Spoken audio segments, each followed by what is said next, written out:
अस्सलाम वालेकुम गाइस, कैसे हैं आप? उम्मीद करते हैं आप सब खैरियत से होंगे, खुश होंगे और हमारी दुआ है कि हमेशा खुश रहें, हंसते और मुस्कुराते रहें। मेरा नाम है रहमान अनवर और मैं हूं ज़फ़र इकबाल। और आज हम जिस वीडियो पर रिएक्ट करने जा रहे हैं, इस वीडियो का टाइटल है पीएम मोदी और 42 साल पहले का वो वक़्त देखकर आपकी आंखें नम हो जाएंगी।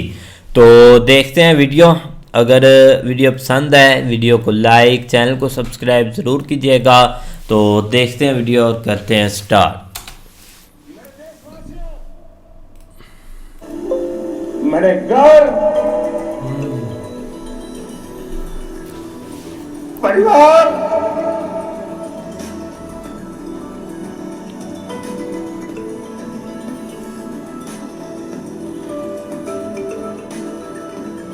सब कुछ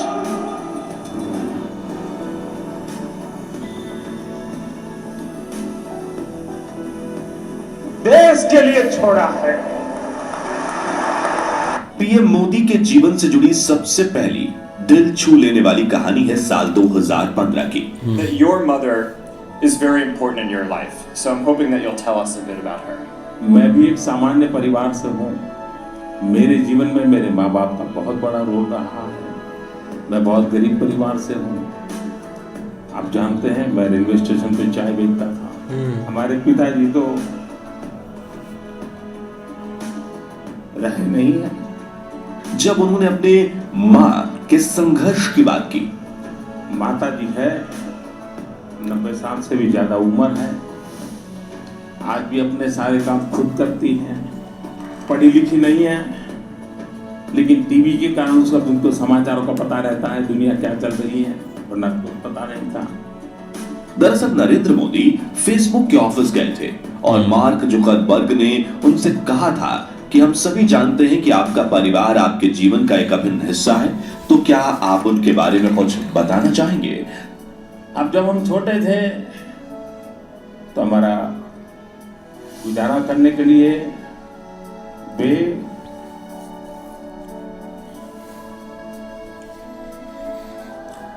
अड़ोस पड़ोस के घरों में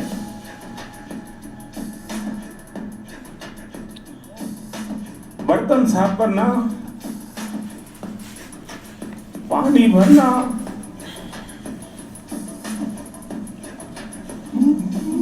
मजदूरी करना।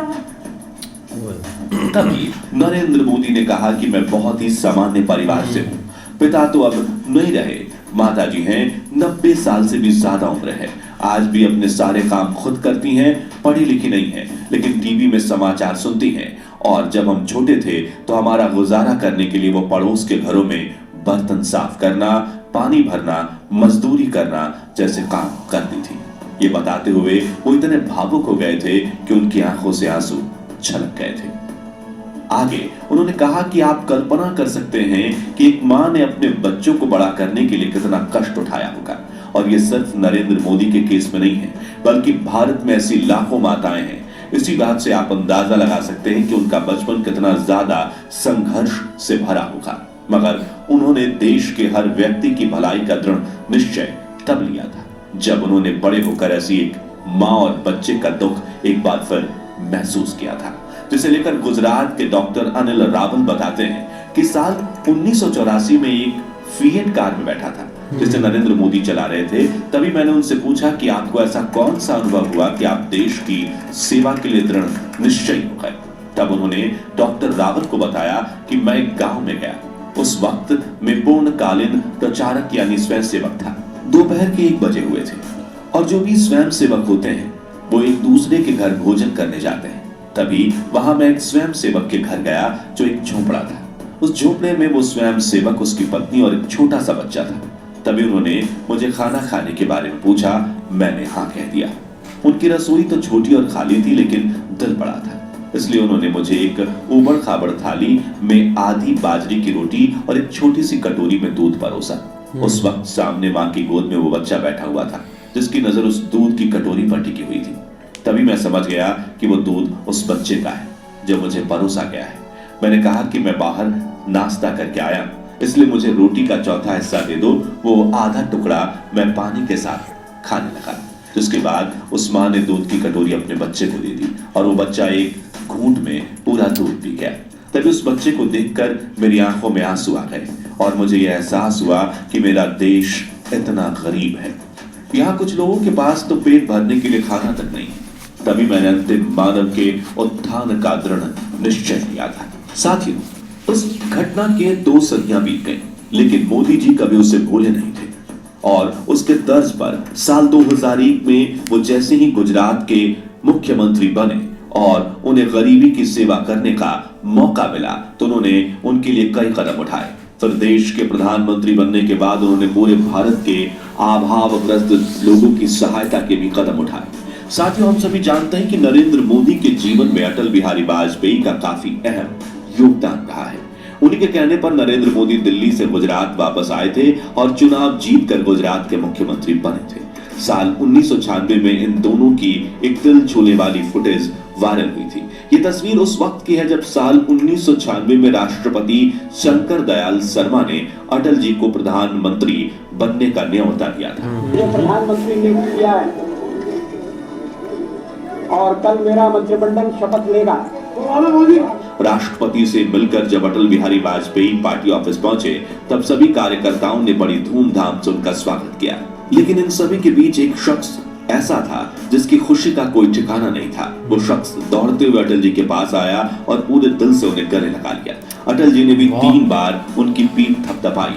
ये शख्स था नरेंद्र दामोदर दास मोदी, जिन्होंने अटल जी के हाथ को अपने सर पर लगा लिया।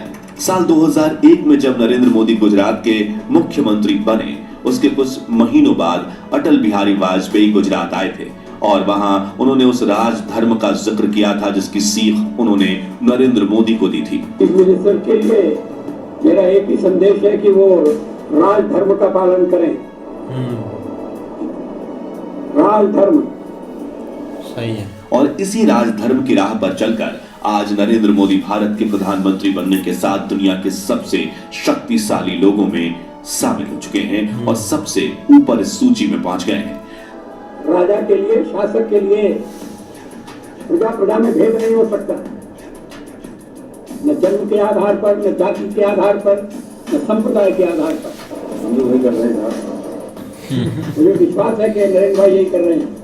साल 2014 में जब नरेंद्र मोदी पहली बार भारत के प्रधानमंत्री बने थे तब भी उन्होंने संसद भवन में कदम रखते ही पहली बार अटल जी को ही याद किया था और उनकी तबीयत के बारे में बात करते हुए नरेंद्र मोदी की आंखों में आंसू आ गए थे।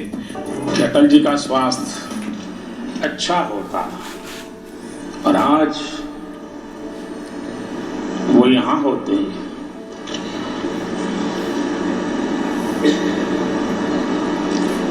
तो सोने में सुहागा होगा। 16 अगस्त 2018 के दिन जब 93 साल की उम्र में अटल बिहारी वाजपेयी जी का दुखद निधन हुआ तब उनकी अंतिम यात्रा का हिस्सा बनने के दौरान भी पीएम मोदी की आंखों में आंसू भर आए थे, जिसके बाद उन्हें याद करते हुए एक स्पीच में पीएम मोदी ने कहा था कि अटल जी मेरे पिता समान थे, आप भी सुनिए। मेरे लिए तो अटल जी का जाना पिता तुल्य संरक्षक का साया सिर से उठने जैसा है। आदरणीय अटल बिहारी वाजपेयी जी जो आज चुप हो गए हैं। मई 2014 में जब नरेंद्र मोदी ने प्रधानमंत्री बनकर सदियों से देश पर राज कर रही कांग्रेस सरकार का तख्ता पलट दिया था तब भी एक सभा के दौरान आडवाणी जी ने कहा था कि नरेंद्र भाई ने भाजपा का हिस्सा बनकर कृपा की है, जिसका उत्तर देते हुए पीएम मोदी के आंसू छलक आए थे। आडवाणी जी ने एक शब्द प्रयोग किया, मैं आडवाणी जी से प्रार्थना करता हूं वो शब्द उपयोग न करें। उन्होंने कहा नरेंद्र भाई ने कृपा की।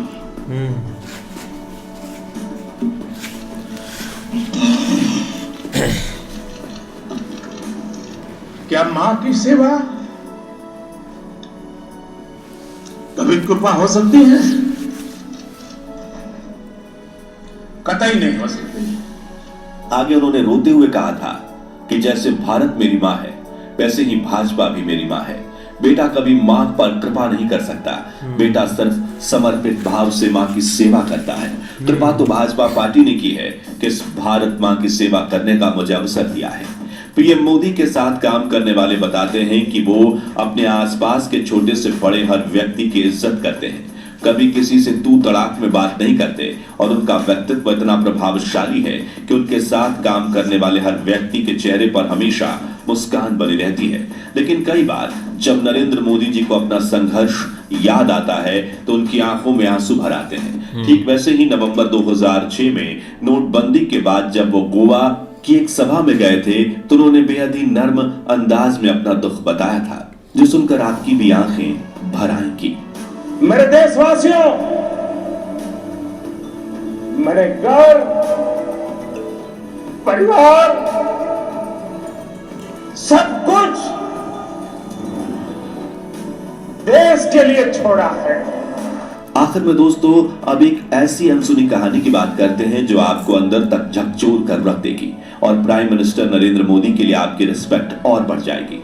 तो कुछ समय पहले पीएम मोदी एक लाइव इवेंट का हिस्सा बने थे जिसमें एक देवी अपनी कहानी बताती है कि साल 2011 में मुझे पैरालिसिस हुआ था, मेरा हॉस्पिटल में इलाज चल रहा था, दवाइयां बहुत महंगी आती थी, घर चलाना बहुत मुश्किल हो गया था, मेरी दवाइयां 5000 रुपए की आती थी। फिर आपके द्वारा मुझे जन औषधि दवाइयां मिली, जिससे जो दवाइयां मैं 5000 में खरीदती थी अब बस सिर्फ 1500 रुपए में मिलती हैं, जिससे वो जो 3000 मुझे मिलता है उसी से मैं अपना खर्चा और फल फ्रूट खाती हूँ। जिसके बाद उन्होंने जो कहा वो सुनकर मोदी जी का भी मन भर गया।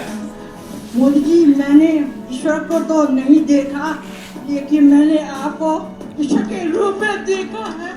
आपको बहुत बहुत धन्यवाद। जी हाँ, उन्होंने कहा कि मैंने ईश्वर को तो नहीं देखा, लेकिन मोदी जी मैंने ईश्वर के रूप में आपको देखा है। साथियों, आंकड़े बताते हैं कि नरेंद्र मोदी की सरकार की जन औषधि केंद्र की तरह ही कई ऐसी स्कीम्स हैं जिससे देश के काफी लोगों को फायदा हुआ है और वो अपने जीवन में पीएम मोदी को काफी अहम दर्जा देते हैं।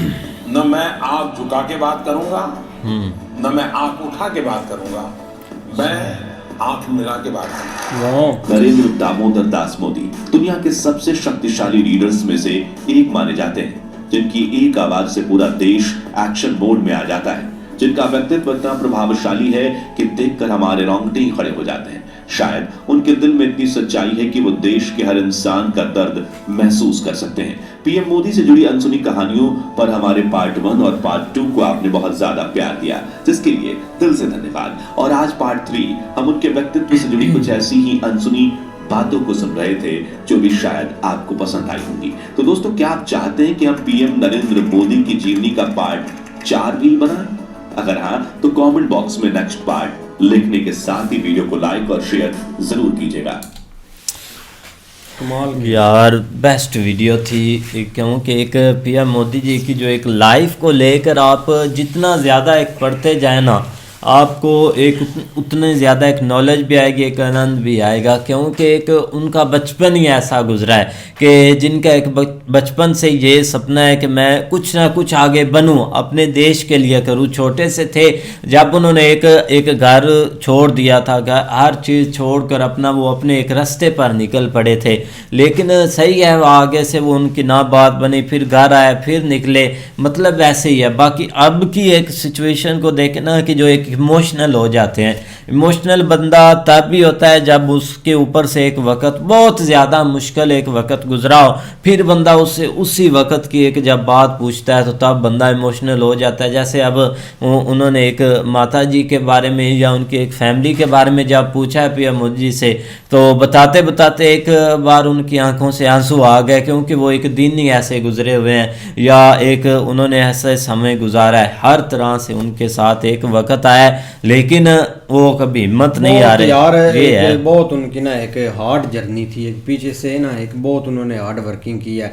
अब देखो ना, ये चीज़ें एक नेचुरली आ जाती है कुछ। अब एक हम बंदा एक नॉर्मल सोचे तो वो यही समझता है कि यार इतना बड़ा देश है, मैं क्या कर पाऊंगा, अगर मैं इतना कुछ करता भी हूँ तो लोग मुझे आने नहीं देंगे। लेकिन ये एक कमाल की बात होती है कि आपके अंदर एक ऐसी एक शख्सियत आ जाती है जिसको एक पूरे देश को आप मतलब कि एक चलाना और और देश को आगे बढ़ाना और देशभक्ति की एक फीलिंग स्टार्ट हो जाती है। तो भैया पीएम मोदी जी को देखे, शुरू से उनकी कितनी एक टफ लाइफ थी, एक छोटे से होकर एक बड़े भी हो गए, फिर भी एक भरोसा और हिम्मत उन्होंने नहीं हारी कि मैंने ये चीज़ें करनी है। लेकिन आस्ता आस्ता भाई एक रास्ते मिल जाते हैं, बंदा जिस चीज़ की एक ठान लेता है ना कि मैंने ये चीज़ करनी है, चाहे मुल्क हो, चाहे एक आप एक स्टडी हो, चाहे आपका कोई बिजनेस हो, तो वो एक ना एक दिन ज़रूर एक कामयाबी की तरफ बंदा चल पड़ता है। बिल्कुल नहीं ऐसा ही है। लेकिन देखो ना कि भाई सबसे अच्छी बात वो लगी जब वो उधर एक खाने पे इनवाइटेड थे और बच्चे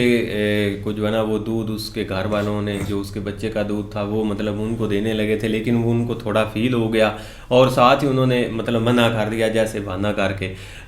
बिल्कुल नो डाउट कि एक वक्त ऐसा था कि एक गुर्बत बहुत ज़्यादा थी इंडिया के अंदर, जो कि मतलब इस तरह के बहुत सारे वाक़े भी या इस तरह लोग रहते भी थे, लेकिन उन्होंने भाई इस चीज़ को एक लेके एक काफ़ी चेंज लेके आए। मतलब ये कि आप घर की तरफ आ जाएं, एक घर के लिए उन्होंने स्कीमें वहाँ पे उन्होंने जिस तरह एक अनाउंस की, एक मेडिकल से लेकर आप एक पढ़ाई के ऊपर आ जाएं, वजीफे वगैरह के ऊपर आ जाएं, उसके अलावा राशन वगैरह के ऊपर आ जाए, हर तरह से उन्होंने कोशिश की है कि अपने गरीब लोग जो है ना उनको एक सर्वाइव करने का मौका जो है ना वो दिया जाए। मतलब इस तरह उनके लिए स्कीमें अनाउंस की हैं और उसका फ़ायदा भी लोग ले रहे हैं और अभी तक भी जो है ना वो चीज़ें चल रही हैं। और आस्ता आस्ता आप देख लो कि हम बहुत ज़्यादा खुशी होती है कि वहाँ पे रेशो जो है ना वो एक तेज़ी के साथ एक गुर्बत की जो है ना वो कम होती जा रही है, एक जो है ना वो स्टेज से लोग निकलते जा रहे हैं। और एक टाइम ऐसे ही आना है कि मतलब क्योंकि ये एक जो सबसे बड़ा एक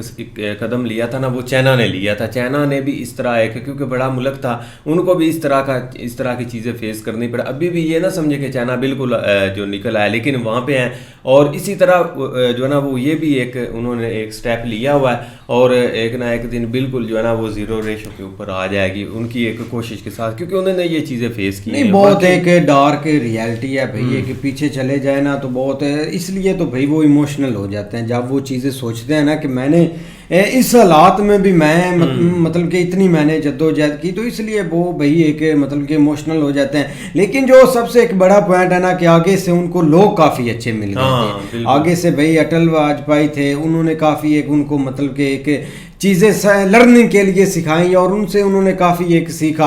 इसलिए भैया कि जब उनके आगे भी देशभक्त बैठे हुए थे, उनके अंदर भी काफ़ी एक देशभक्ति थी। आप अटल जी पर आ जाए और लाखों करोड़ों भाई लोग हो गए जो कि ये हमने देश के लिए जीते थे। तो इसलिए अब जब उनको पता चला ना कि वाकई आगे से भी अच्छे लोग हैं, तो उनके लिए उन्होंने सीखा उनसे कुछ चीज़ें। लेकिन फिर आज देख लो भाई एक वर्ल्ड उनको ना पूरे वर्ल्ड में माना जाता है। एक अमेरिका ने कहा एक वीज़ा नहीं दिया था उनको, लेकिन आज अमेरिका तरले भी करता है। वक्त सही है, गुर्बत हर बंदे पर आती है, लेकिन बंदा एक वक्त भी ऐसा लाए कि फिर दुनिया देखे। बिल्कुल बहुत अच्छी जर्नी थी उनकी। तो उम्मीद करते हैं आपको वीडियो पसंद आएगी। अगर पसंद आए वीडियो को लाइक, चैनल को सब्सक्राइब ज़रूर कीजिएगा। मिलते हैं नई वीडियो के साथ, तब तक के लिए अल्लाह हाफ़िज़।